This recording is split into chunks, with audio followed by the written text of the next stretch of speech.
জীবন হচ্ছে একটা চলমান স্রোতধারা, সে তার নিজের গতি পেকেই চলে যায়। দেখো, আমার কবুতরগুলো হচ্ছে খাবার দিতে হবে, সেজন্য কবুতরের খাবার প্লাস হচ্ছে আজকে গাছ থেকে কিছু শাক তুলবো। আমার যে মিষ্টি কদুর গাছ, আলু পারে মিষ্টি কুমড়ো গাছ, সেগুলো থেকে কিছু শাক তুলবো।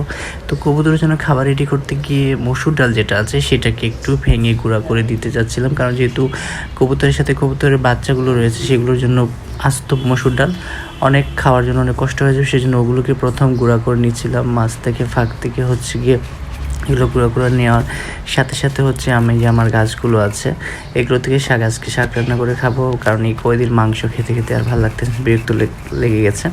তাই ভাবলাম তাহলে আজকে শাক খাওয়া যাক। শাক, ডাল, আলু ভর্তা এগুলো হলে মন্দ হয় না। তো এগুলোর জন্যই গাছ থেকে ভাবলাম তাহলে গাছ থেকে শাক পেরে নিই। এর মধ্যে কোনো কবুতরের জন্য খাবারটাও তৈরি করে নিলাম এবং শাক তুলতেছি, দেখতে পাচ্ছ। প্রচণ্ড রোদ, প্রচণ্ড গরমে অতিষ্ঠ হয়ে গেছি। সবার জীবনই আমি জানি, আমার মতো সবার জীবন অতিষ্ঠ হয়ে গেছে, কারণ গরমের মাত্রাটা অতিরিক্ত। ডাল পিষতে পিষতে ঘেমেও আমার অবস্থা অনেকটা খারাপ হয়ে যাচ্ছিল।